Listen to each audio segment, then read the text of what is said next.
افتح يلا على صفحه الواجب، كان صفحه 110 متهيألي، صح؟ 110.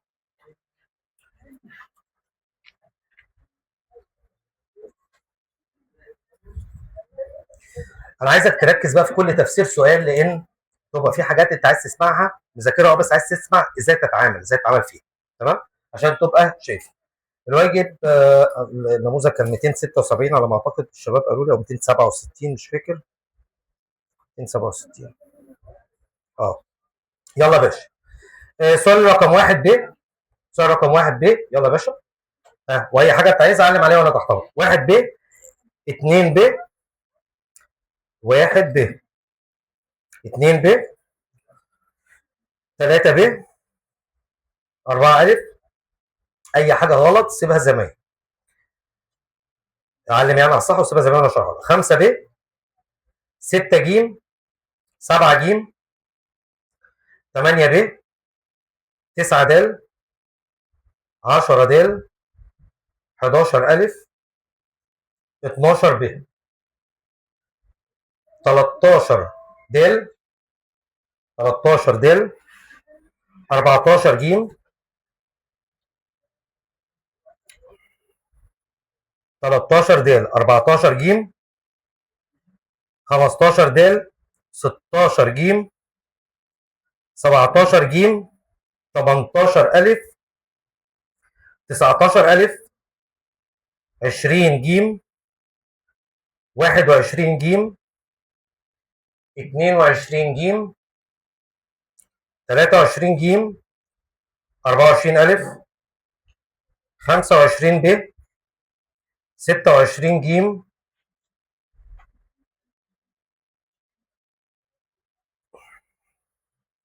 27 ب، 28 الف، 29 د، 30 ج، 31 الف.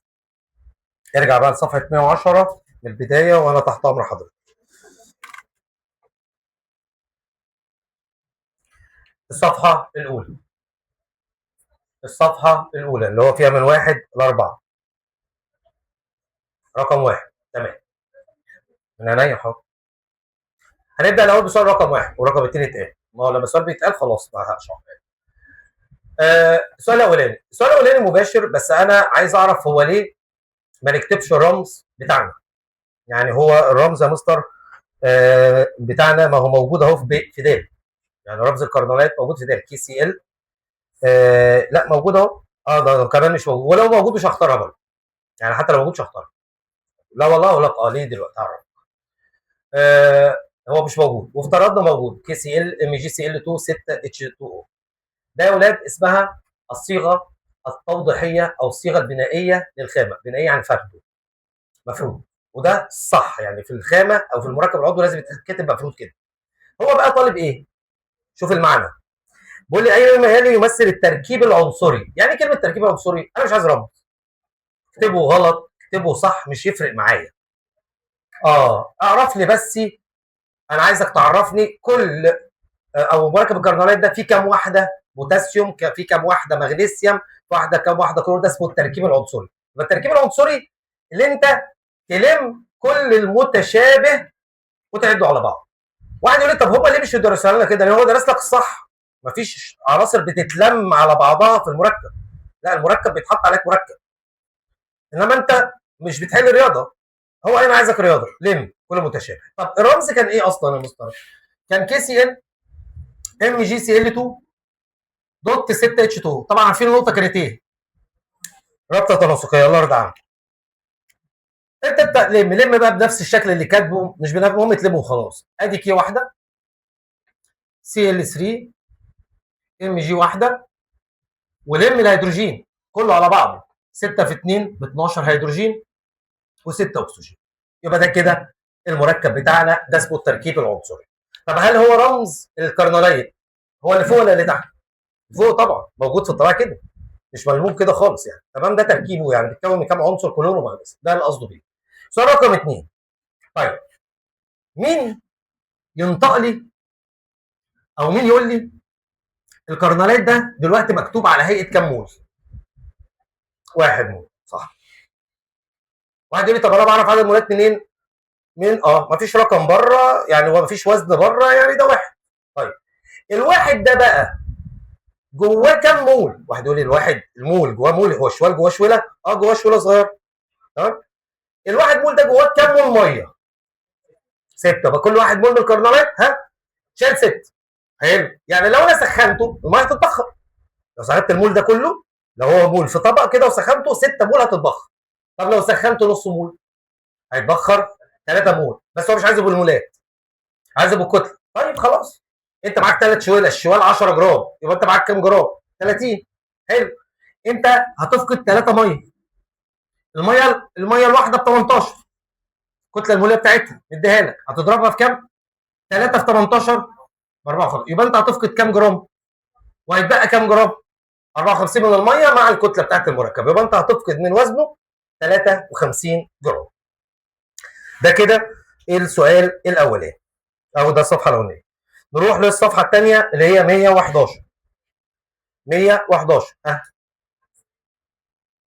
هاخد اعداد الاسئله اللي انتوا عايزينها واحله كله. 5 5 و12، 5 و11، 5 و11 و12. طيب دول اللي انتوا عايزينها في الصفحه. السؤال رقم 5. ليس من الطبيعي تواجد الصوديوم في حاله التاكسد موجب 2. فواحد يقول لي هو اساسا في حاله تاكسد موجب 2؟ اقول لك في 3 و4، بس تعملها جوه المعمل. الترم الاولاني جهد تأييد، انت اللي بتحضر فانت اللي متحكم. الطبيعي هيعمل موجب 1. طب انا عايز مش طبيعي، عايز مركب عدد تاكسد فيه مش طبيعي، اعمل. ما انت بور علمني ازاي ادي طاقه للعنصر واعمل اثاره واخليه يفقد الكترون. طب ليه صحيح يا مستر الموجب 2 ما تتعملش لوحدها؟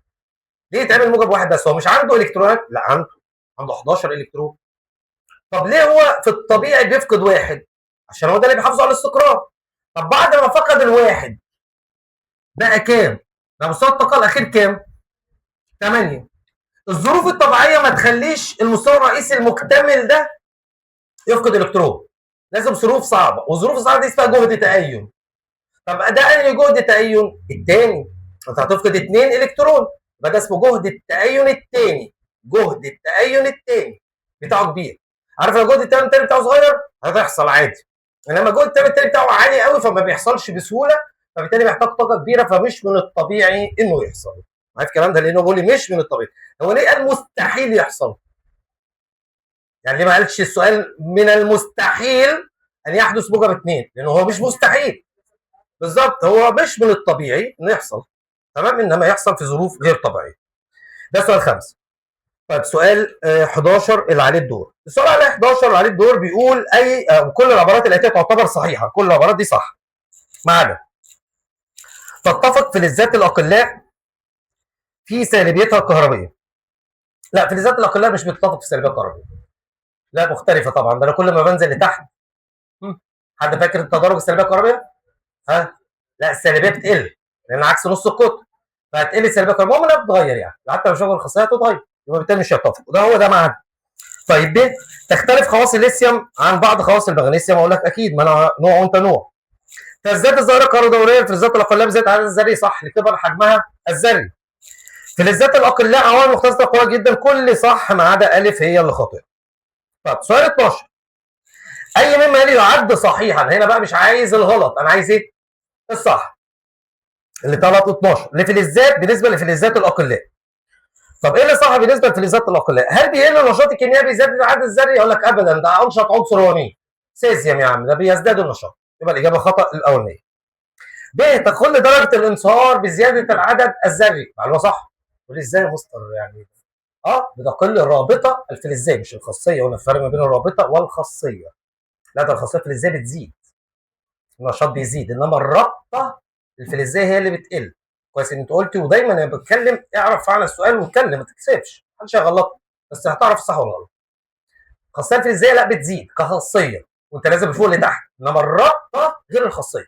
الرابطه الفلزيه بتقل بسبب زياده الحجم الذري. على فكره الاثنين سببهم واحد، الخاصيه بتزيد بسبب الحجم الذري بيزيد، فبيزيد التفاعل والنشاط، والرابطه الفلزيه بتقل بسبب برضه زياده الحجم الذري فبيقل التماسك.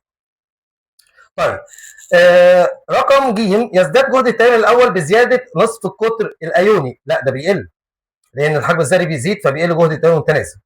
طب يزداد نصف القطر الايوني؟ الاجابه صحيحه طبعا، وانت نازل من فوق لتحت بيزداد نصف القطر. ده السؤال رقم 12. صفحه 112 فيها مجموعه من الاسئله حلوه قوي يعني. كام؟ 20 21 و24. حاضر. 21 انا معايا 21 و24 و25 22 22 ها و14. حاضر. ها طيب 14 نبدا بيها. اي الاملاح الاتيه يعطي كاتيون لونه اخضر مصفر عند كشف جفله؟ ممتازه. هو انا عارف ان انت فعلا ما درستش اخضر مصفر، انا عارف. يعني هو ممكن يجيب لي الوان. حاضر يا باشا. ممكن يجيب لي حاضر من هنا. ممكن يجيب لي الوان انا ما اعرفهاش، بس برضه مش هيطلب اللي انت تقولها مين. انا هحلها بالاستبعاد. انت ما تعرفش غير الخمس الوان اللي انت خدتهم: كرموزي، والاصفر الذهبي، والبنفسجي الفاتح، والاحمر البنفسجي، والازرق البنفسجي. بس ده ما اعرفش غيرهم، وكل واحد له عنصره. اي حد تاني خد بقى اللي انت ما شفتوش في حياتك، هو ده اكيد بتاعه. وانا ما خدتش باريوم، وهو اخضر مصفر اكيد مش هيغلط. بس المهم ان هو اكيد الباريوم، يبقى اي ماده فيها باريوم، اي ماده فيها بقى حاجه ثانيه غير اللي انا درسته. عشان كده اخترت جيم. ده كده 14. في إيه؟ كنت رافع ايدك على رقم ما سمعتوش. 16. حاضر. اقوى الهيدروكسيدات. بص يا باشا، زي ما الخاصيه الفلزيه بتزيد وانت نازل من فوق لتحت، الخاصيه الفلزيه النشاط بيزيد يعني، الصفه القاعديه بتزيد وانت نازل من فوق لتحت. ده ترم اولاني. وانت نازل الهيدروكسيد بيبقى اقوى عشان بيبقى فيه سهوله في التعيين. تمام. يبقى بالتالي هيدروكسيد السيزيوم اعلى واحد، لو موجود. مفيش يبقى هيدروكسيد بوتاسيوم، مفيش يبقى صوديوم، وهكذا. تمام. يبقى هنا اعلى واحد هو يكون مين؟ الرابيديوم. بالظبط. ده اللي هو ايه اخر واحد عندنا في الاختيار. مش اخر واحد في الاختيار، لا يعني اخر واحد عندنا اعلى في القوه. الاختيار جميع. ده 16. اللي عليه الدور مثالي 20 ولا 21؟ 21. ماشي. المركب الذي صيغته اكس او 2. انا اديتكم صيغه عامه يا اولاد للاكاسيد، فاكرين؟ ها لو عملناها اكس بلاش ام مفيش مشكله. اكس 2 او ده مين؟ لا بس سيبك من لسه مين اسمه ايه يعني. مثال. طب اكس 2 او 2 الفوق اكسيد صح، اللي هو بيعملوا مين ومين ومين ومين؟ ها صوديوم وانت نازل. بس هو مين اللي بيعمله فعلا؟ صوديوم. طب بعد كده درسنا اكس او 2 اللي هو عندي ده، اللي هو اعلى واحد فعلا سوبر اوكسيد، اعلى واحد في الاكاسيد، انما مش اعلى واحد في عدد التاكسد يعني. تمام. طيب بيقول لي بقى المركب الذي صيغته اكس او 2 احد فلزات الاقلاء يعتبر اكسيد عادي؟ اقول له لا طبعا، انت مش اكسيد عادي. فوق اكسيد اقول له لا. سوبر اكسيد اقول له طيب ضحك عليك. انا بقى مركز مع سوبر اكسيد عمال ادور على النص معايا. فبالظبط هو ما سالنيش بقى على الاكسجين، هو سالني على طب الفلز اكبر عدد تاكسد له في انهي اكسيد؟ كله زي بعضه. بيضحك عليا، بيزاولني. تمام. طب ما انت فلز انت مش هتتغير، فلز 1 ايه يعني؟ مش هتتغير. ما انت عدد تاكسدك موجب واحد في كله. يبقى بالتالي انت سوبر اكسيد او عدد تاكسد فلز موجب واحد. الاجابه ج هي الاجابه الصحيحه. ده سؤال 21. سؤال 22 بالتالي اتسالت فيه صح؟ طيب 22. كل الصيغ الكيميائيه الاتيه تعبر عن مركبات فوق اكسيد ما عدا لعب عليك لعبه حته. لو قلت لك ركز عشان خاطري في العيون، ركز على التاكسد عشان عارف ان بيتسال على اللقطه دي. تمام. فبيقول لي كل المركبات دي تعبر عن مركبات فوق اكسيد ما عدا. طب ا فوق اكسيد، ب فوق اكسيد، ج سوبر اكسيد. ما انا عارفها اصلا يعني، بعيد انا مذاكرها، قصدي بعيد ان انا اتوقعها، فانا عارفها فاختارها. انا عارف انت سائل السؤال ده مش عشان الكيو 2، انا متاكد ان انت مختار الكيو 2 دي مش يعني. انا متاكد ان بيسال 22 هو عارف الاجابه، بس هو عايز يسال ايه بقى؟ يقول لي طب وليه ما تبقاش البي اي او 2؟ ما هي شكلها شكل الام او 2. الام او 2 دي لو ده 1 اي انت ناسي. بس الصيغه دي مش صيغه عامه للفوق اكسيد، صيغه عامه للفوق اكسيد لفلزات ال1 اي. افهم الفرق. عارف الكلام ده؟ فاول ما تلاقي كود اختارها، بس انت لسه مصمم برضه. اوكي ده حقك، عايز برضه اعرف دي جت ازاي. حاضر. فاكر انت رمز ايون الفوق اكسيد؟ رمز ايون مش عدد تاكسد الاكسجين في الفوق اكسيد، رمز ايون. لو كنت بكتبها على السبوره ولا خلي بالك منها هتحتاجها. لا رمز الايون ايه رمزه ايه يعني؟ O2 سالب 2 يعني ايون الفوق اكسيد تكافؤه ايه؟ وانت باريوم تكافئك ايه؟ موجبتين، ما انت المجموعه 2 ايه صح؟ طب ما هو التكافؤ ده راح مع التكافؤ ده فعمل المركب بي ايه؟ O2 ادي فوق اكسيد اهو. ما ده رمز ايون الفوق اكسيد يبقى ده فوق اكسيد مش هختار. هو بيقول لي مين اللي مش فوق اكسيد؟ مين اللي مش؟ لا انت فوق اكسيد. يقول لي بس ازاي يا مستر؟ ما ده رمز الفوق اكسيد ان انت تبقى 2 2 M2O2 صح كده ولا لا؟ اقول لك صح بس ده مش 1 a ده مش 1 a. يبقى انا لعبت على رمز الايون قلت لك هتحتاجها في اسئله هتحتاجها وهو ما شرحليش هو بيه ايه. والسؤال الحمد لله بيبقى في نفس الكتاب اللي انت بتذاكر منه اللي انت بتبقى يعني ما طلعناش بسؤال بره. لما كنا بنجيب سؤال فني يا عم عمر في الترم الاولاني يقول لك هو بيحب يطلع بره. يا عم هات يا عم والله جايبه من كتب خارجيه والله مش بنالف لكم اسئله في ثانيه سنه بنجيب لكم اللي بيتم النزول بيه عادي الطبيعي. طيب ده 22 صح ولا ايه؟ ولا ده كان كام؟ 22 في بقى حاجه في الاخر كده 24 السؤال بيقول عنصر فلز ام معلومه تاخدها عامه واكيد انت عارفها بس ممكن افكرها لك يعني. اكبر عنصر حجم ذري في اي دوره. لا انا ما سالتش مين اسمه. ركز بس في اللي انا عايز اقوله. انا بتكلم في معلومه عامه دايما اقول لك معلومه عامه مش هذكر اسم العنصر. اكبر عنصر حجم ذري في اي دوره هو اول عنصر في الدوره. لا تاني اكبر عنصر حجم ذري في اي دوره هو اول عنصر في الدوره. عارف الكلام ده؟ جميل يعني بالبلدي عناصر ال1 ايه. تمام. هو بيقول لي عنصر يتميز ان هو اكبر حجم ذري في دورته يعني واحد من ال1 ايه. تمام. تتوزع الكتروناته في 6. طب هو ده الحته دي ليه؟ عشان اعرفك ان انا 1 ايه يعني تنهيني بواحد الكترون. يعني دي مهمه جدا دي لو انا ما كنتش اعرفها ما كنتش اعرف هني بكام. تمام. طب بتتوزع في كام مستوى فرعي 6؟ تقول لي بص رجعني تاني للي انا حبيت ان انا اوزع الغاز الخام رجعني تاني لازم افك. تمام. لو انت مذاكر الغاز الخام اللي انت بتشتغل عليه عارف كام مستوى خلاص لو مش عارف فك. بقول لك 6 مستويات فرعيه فلازم ابتدي بالاول 1 اس 2 2 اس 2 2 بي 6 ما انا لازم اقعد اقفل لحد ما اوصل لحد الاخر 3 اس 2 3 بي 6 كده 5 مستويات فرعيه صح؟ لو انا مش عارف ان انت اكبر حجم ذري واقع في المجموعه دي ما كنتش هعرف احط كمان. كنت ببقى بتحاير احط واحد ولا اثنين. انا احط هنا كام بقى؟ واحد. سامح مش عارف سمعتها ولا لا. سامح حد بيقول واحد ازاي؟ اشرحها تاني والله مش سمعت حد قال واحد ازاي؟ انت تمام مفهومه يعني؟ مفهومه ليه طيب؟ عشان انت اكبر حجم ذري واكبر حجم ذري واقع فين؟ في عناصر المجموعه 1 ايه وال1 ايه بيبقى عنده كام الكترون في الطاقه الخارجي بس ده السبب. تمام. طيب يبقى اصبح دلوقتي انت مين؟ كانك مين؟ بوتاسيوم. الله يرضى عنك. بس انا عرفتك بقى اسال بقى زي ما انت عايز. انا عرفت ايه انت بتسال عليه يا عم؟ ما الصيغه الكيميائيه لاكسيد العنصر ام عند احتراقه في جو الاكسجين نقي تحت ضغط عالي. طب ما تقرا كنت تقول سوبر اكسيد وخلاص. اقول لك بس برضه لازم اكمل القرايه احسن يلعب لي ويديني 180 مثلا ولا حاجه يديني فوق 180 لان البوتاسيوم داخل شريك مع مين؟ فانا لازم اكمل قرايه برضه عشان ما حدش يقول لي طب ما ممكن يبقى فوق اكسيد. اقول له صح والله فلازم اديك شروط عشان امشي وراها معايا. يبقى انا السوبر اكسيد بتاعي يبقى كي او 2 اللي هو ام او 2 الاجابه الف. سؤال 25. سؤال 25 برضو عايز يكون الطالب بيذاكر الشروط بتاعتنا والصيغ العامه. يعني مثلا مين يتوقع معايا الاكس والواي والزد وعايز حد يقول لي ليه والسبب.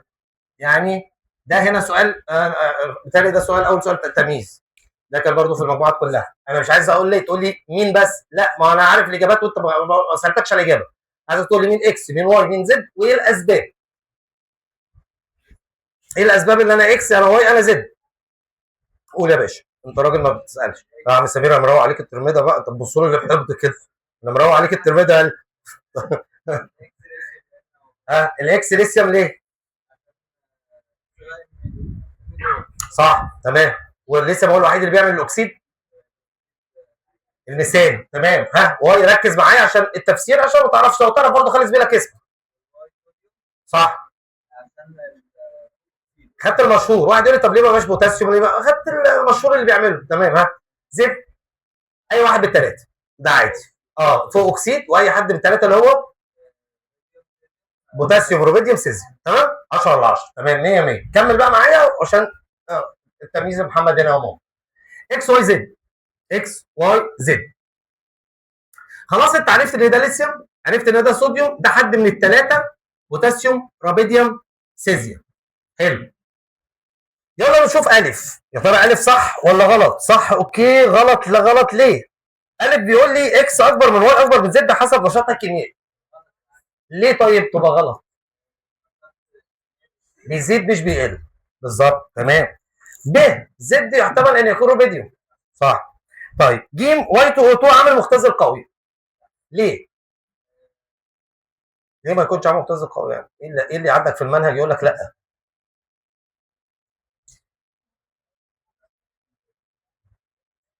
لا لان انت خلاص جبت الصح، فانا مكانك اقول لا برضه يعني. بس انا بسالك كده انت فاهم ولا لا؟ ليه صحيح؟ مش عامل مختزل. ليه غلط؟ هو عامل مقصد اكيد. ما كنتش زد يبقى عبيد. ليه؟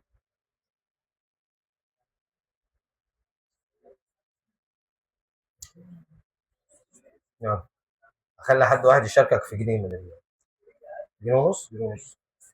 الشوكولاته خلصوا اهي. بتوع ثالثه ثانوي هو ايه؟ الله اكبر. يخشوا على الارض ياكلوها ويقولوا قمار. لا يعني بص العيال الشوكولاته ياخدوا اثنين ثلاثه. العيال بتحرق الشباب. الله اكبر. ده خلصانه من الصبح. فرتكوها. ما هم بيحلوا بس بقى الشوكولاته ما بتكفهمش يعني. دوبك اصلا لسه انت بتدرب لك الشوكولاته انت بتستلمها كده. لا ده بيستلمها ازاي؟ اه خلصت خلاص. هو يا عيني السنه مخليها بيبلع اي حاجه. ثالثه ثانوي بقى بيبلع اي حاجه. حاجه حلوه يبلعها، حاجه وحشه بيبلع اي حاجه. الواد اتمرمط يعني. تمام. ها، بيتفاعل معاه. اللي غششها لك يكملها بقى. يا جدع مين اللي غششها لك عشان اساله؟ عمر. قول يا عمر. والنبي طيب صح. بس كده ما بتطلعش اكسجين. ليه بقى؟ طب انت حد مزعلك؟ طيب ماسكنا بس. ماشي. كان عايز يفعلها الشوكولاته دي بس خلصت يا ابني معلش. بس محمد هو اللي يتميز على السؤال بامانه يعني عشان هو اللي جاوبه كام. د اكس اكبر من واي اكبر بزد حسب عدد تاكسد. لا طبعا كلهم عدد تاكسد واحد. طيب ده الصفحه بتاعتنا. صفحه 113 واخر صفحه قبل ما نخش بقى على سؤال كيف تميز كده عشان ندلعكم فيه. يلا ها 30. حاضر. في ايه تاني غير 30؟ انا مبسوط باسئلتكم والله يعني. اسال والله بتكلم بجد. اي واجب تاخده في الباب ده اسال زي ما انت عايز. انا تحت امر حضرتك. 35 قلنا لا بعيدنا عنها. احنا اخرنا 31. ماشي بقى 29 و25 صح. و27. قالوها. حاضر. تمام. 25 فين 25؟ ما احنا حليناها 25. احنا لسه حلينها 25. تمام. ادخل بقى على 27 صح؟ طيب 27. تتفاعل اكاسيد الاقلاء MO2 مع ثاني اكسيد الكربون مكونه نقط. طيب ده تفاعل من تفاعل المركبات اللي موجوده معانا. هل اكاسيد الاقلاء بالذات والاكسيد اللي قدامنا ده هو اكسيد السور اكسيد يعني. هو بدل ما يقول لك سور اكسيد بوتاسيوم تبقى انت مذاكر المعادله وجابها لك على طول خلاص انت عارفها من الصيغه العامه. فالسوبر اكسيد بيتفاعل. اصل الموضوع مش مع سوبر اكسيد بوتاسيوم يعني. لو ما فيش سوبر اكسيد بوتاسيوم هات اي سوبر اكسيد. مش عارف فاهمني ولا لا؟ يعني مش مقتصر على سوبر اكسيد بوتاسيوم. روبيديوم سيزيوم اي حد. بيتفاعل مع ثاني اكسيد الكربون الهواء الجوي صح. طب حد فاكر في وجود عوامل حفازه ولا لا؟ طب اسم العامل الحفاز. ايوه لما تلاقي كاتاليست ده كده عامل حفاز هو اللي كان اسمه اتشال من عليه. طب بيطلع ماده ايه وكم مول وبيطلع غاز ايه وكم مول؟ يلا يا عم احمد انت لسه ما كملتش السؤال. انا قلت لك ليه انك رفعت ايدك والله من قبل ما اكمل السؤال. فالراجل جاهز يعني. ايه طبعا الشخص اللي بيبقى جاهز بالمعلومه لان انا طبعا لازم اوضح هنا الطالب اللي بيبقى جاهز بالمعلومه والمدرس لسه بيسال. ده مش بوصمك. ده بالعكس. ده واد او بنوته عسل او ولد شاطر. لان معنى ان هو يقرا بقيه السؤال من قبل ما انا اقوله زي كده. المدرس لما يكون معاك شاطر ده مدرس ساعته يجي يسالك وانت لسه بتسال مش بتلاقي نوع من الاساتذه ده يقول لك خلاص يا بابا كذا. ده كده مدرس عدى عليه كل حاجه ففهمك. ده نفس الكلام الطالب اللي هو لسه انا بكمل السؤال وهو بيرفع ايده ففهم وعايز ايه يعني. كمل سؤالك انا جاهز. كم مول من الملح؟ 2 مول من الملح و3 مول اكسجين. قلنا فاكر حته الحجم 1.5 شاطر تمام 10 على 10 تمام. يبقى هو بيتحد معاه. يبقى الاجابه عندنا هنا ايه؟ في اجابه سؤال رقم 27 ها يدينا ايه؟ والاكسجين تمام. طب بتكشف عن غاز الاكسجين ازاي؟ عشان ده بقى هيبقى اللعب اللي بخاف تميز عمليه النهارده. عود ثقاب مشتعل. ايه اللي بيحصل بقى؟ الاحداث بقى. لو هو اكسجين صح اشتعل بفرقعه ممتاز. يبقى لو هو اكسجين يزداد اشتعالا، الشخص يزداد اشتعالا طبعا. ولو هو هيدروجين يحصل اشتعال بفرقعه. ده بلاعب ازرق شاحب. ده تكمله التمييز يعني. احمد يتميز مع محمد ماشي في اخر حصه عشان مش الله يشوفوش. ايه السؤال بقى؟ ايه 29 كل مما يلي يعد صحيحا بالنسبه لهيدريدات الاقلاء. هو مين هيدريد الاقلاء يا ده يا ولاد؟ اللي هو ايه؟ ها يا اللي زعلان مني انت. ايوه اللي هو ناتج ملح مع هيدروجين. طب هيدروجين في الاول عم سمير ولا في الاخر؟ يعني في الرمز الكيميائي في العدد تقصده ايه؟ لو قلت لك اثبت لي، الاقي واحد يقول لي حلها رياضه، اقول له ما حلها رياضه هتطلع سالب اكيد. لا اثبت لي بالكيمياء. لا خدني كده من ايدي ودخلني المعمل وقول لي تعالى اثبت لك يلا انه سالب.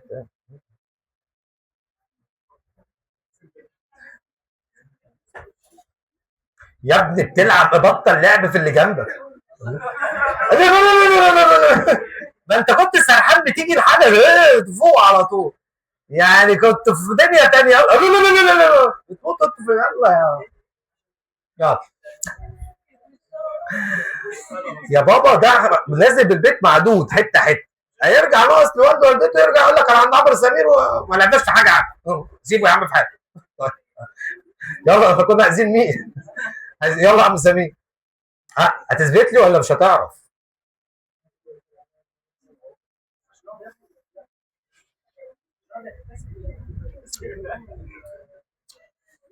انا مقموص منه. انا زعلان منه. لا بلاش انت يا عمر عشان الواد ده لعب. عايزين بنوته فعلا. احنا الجايزتين خدهم ولد. مفيش بنوته خدت حاجه. ملك تعرفها ايدك من الاول في كل سؤال يعني وانت حاله بامانه بس يعني اروح لملك الاول. نسمع يا باشا. فعلا ده من ضمن اسئله كافه وايز مهمه جدا والله. والله سؤال كافه وايز ده مهم جدا عندك. وبعدين السؤال الجديد لما بيتفتح بدايته في الكيمياء ما بيتقفلش بقى خلاص. يعني خلاص بقى اعرف ان هو هيبقى زي الفول والطعميه في حياتك. شوف كلت كده كام فول وطعميه وكام مره احنا عايشين عليه. هو هيبقى بعد كده مش هيرجع تاني. شكرا. يلا يا باشا. الصوت يا ابني. البنات طبيعتها صوتها رقيق وضعيف وحنين. مش الله الله الله الله. عايزين نسمع. ايوه هو شعورته سالبه. فلما عملوا له تحليل كهربائي المصهور ولا المحلول؟ الله ليه يعني العوق ده؟ ما احنا مصدقين عرفنا مصهور. مصهور تمام. يروح هو بقى القطب الايه؟ الموجب. يبقى كده يثبت اللي يروح للموجب هو كان في الاصل سالب 10 10. يا دكتوره ملك احلى دكتوره ملك معاكي في التمييز. طيب يبقى السؤال هنا 29. انا هنا اهو. كل مما ياتي عدد هيدروجينات مركبات ايونيه صح تنتج بالتفاعل الاقلام مع الهيدروجين صح. عدد تكسد الهيدروجين فيها -1 صح. تختزل عند تفاعلها مع الميه. اقول لك لا ده بيحصل لها ان عند تفاعلها مع الميه هي عامل مختزل يعني بيحصل لها اكسده بالظبط. ده كده كان اسئله الاختيار. حاضر انا اسف 30 حاضر انا اسف راجع كده. ايه انتوا شرانيين ليه كده؟ نعم يا فندم. حاضر. سؤال 30 بيقول اي هذه العناصر يكون تفاعله مع الاقلاء مصحوبا بانفجار. طبعا العناصر اللي بتكون تفاعلها مع الاقلاء بس هو انفجار قلنا دايما يا اولاد هي 7 ايه لانها عليها نشاط. بسم الله ما شاء الله عليك النهارده يعني كل سؤال بجد يعني شايفك بتجاوبي التفسير بتاعه ايه؟ مش سامع والله يا حبيبي. الهيدروجين. لا الهيدروجين هو اللي لو كشفت عنه كهيدروجين يشتعل بفرقعه. انما هو السؤال بيقول لي هنا ايه العناصر اللي انت لو اتفاعلت مع عناصر الاقلاء يكون التفاعل ده مصحوبا نتيجه لتفاعلها مصحوب بانفجار، ده الهالوجين كلور، الفلور، البروم، اليود. انما ما قالكيش ناتج تفاعلها هيطلع غاز يشتعل بفرقعه، ما قالش الكلام ده. وصلت؟ تمام؟ ده تفسير السؤال. طب ركز بقى في كيف تميز عشان ما معيش غير دقيقتين، ركز بس في اللي انا عايز اقوله. نروح لسؤال كيف تميز على طول، اللي هو صفحه 75 عشان وقت حضرتك، اكيد اللي عنده دروس، اللي عايز يروح اكيد بقالك فتره في دروسك يعني، اللي عنده ساعه بلاي ستيشن، اللي عنده مصلحه، اي حاجه يعني. تمام؟ فتعالى ركز كده معايا. تمام؟ عندك ايه كوب قهوه؟ حاجز كرسي الساعه كام؟ 7:30 النهارده ولا حاجز كرسي هنا؟ طيب صباح الفل يا عم احمد، حبيبي يا عم احمد. طيب ركز كده معايا. وعندك دكتوره ملك، لا وحاله تخش معاها. حاله بامانه كل سؤال انا اللي بس ما تجاوبتش، بس يعني كل سؤال بتجاوب معايا فيه النهارده، تفسير عالي قوي. ممتازين طبعا. سؤال كيف تميز عمليا؟ انا معايا الاكلاشيه بس الاكلاشيه خلص، والله عايز اعمل لكم الاكلاشيه عليه بس خلص، يعني نجيبه لكم ان شاء الله المره الجايه. ركز كده معايا، ركز كده معايا. كيف تميز عمليا؟ يعني ايه كلمه سؤال كيف تميز عمليا؟ ركز معايا. كيف تميز عمليا مش اللي انت تكتب معادله. كيف تميز عمليا مش اللي انت تكتب لي المعادله، شوف المعادله هنا مختلفه عن المعادله دي ولا لا، لا مش كده خالص. كيف تميز عمليا كانك فعلا دخلت المطبخ وقدامك طبقين، كل طبق فيه ماده بيضاء من المواد اللي موجوده في المطبخ عادي، اللي هي الامنه اللي انت ممكن تدوقها، بس انت مش عارف ده دقيق ولا سكر مطحون ولا سكر مطحون ولا ملح، انت هتعمل ايه؟ هتدوق. يعني معنى كده ان انت عملت حاجه عملي، بس حاجه عملي مشروعه في المطبخ. مش عارف اعمل الكلام ده فين؟